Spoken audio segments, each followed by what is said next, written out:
In this video, I'm going to tell you why this Hotel Pro was bringing down a whole accommodation block.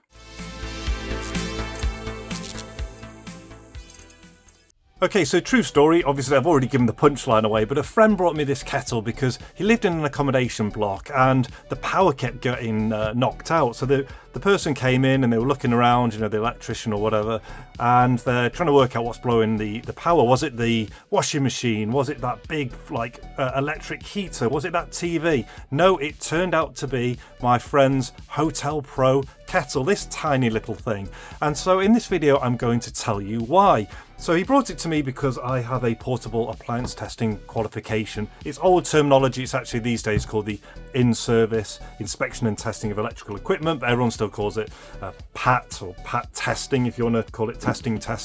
And now the interesting thing was it already had a sticker on it from a previous company showing that it had been tested, but likely they probably only did the visual inspection, and of that it was probably a pretty cursory inspection. So the visual inspection is supposed to do pretty much end to end, everything from the plug, the cable, the appliance, the environment it's in, how it's being used, you know, both parts of the devices, and check for things like inside the plug. And I'll do a more in-depth video on the kind of things I'd be looking for. But when I did my visual inspections, the first thing, went inside the plug, one of the wires wasn't connected properly. So it would have failed on that if they'd have done a proper check. Anyway, so after I'd corrected the visual inspection, I said, okay, that's that, but it's nothing major. Let's move on to the other tests. Now this is known as a class 1 item. It's identified here. Pretty much it's because it has an earth. So we're going to do a class 1 test. We've done the visual inspection, and as part of the 2 tests we're going to do something called an earth continuity test,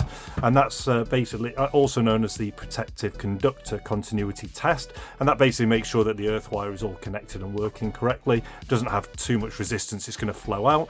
And then we're going to do an insulation resistance test, and that's like basically the resistance between the live and neutral parts get bonded together and then the earth. It doesn't want that to basically be traveling down earth and then into you. So there's 2 tests which I'll show you.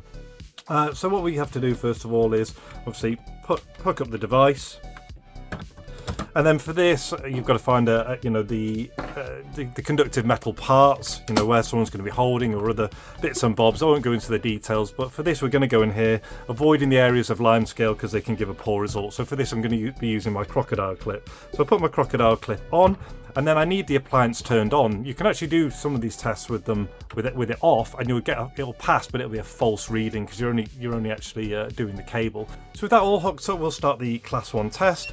Wiggling the cable to make sure there's no damage to the earth cable, and we're looking for a maximum of 0.1 ohms plus the resistance of the wire. So I'll pass on there. Now the insulation resistance test, and we need to have a minimum of 1 mega ohm, and this is 0.01 of a mega ohm. So there's basically no insulation resistance at all in this device, and for that reason the device is unsafe, and it's the reason that it was tripping out power to the whole accommodation block. But just some food for thought when you're considering having your items tested, and considering whether you're going to just have a visual inspection for speed or whether you're actually going to get someone to do the full test. If that's been at all of interest to you, I'll probably do some further videos breaking down what exactly the tests are doing inside, so kind of the science or the theory behind it. But if not, I'll catch you in the next video. You might like this one. All the best, take care, and see you.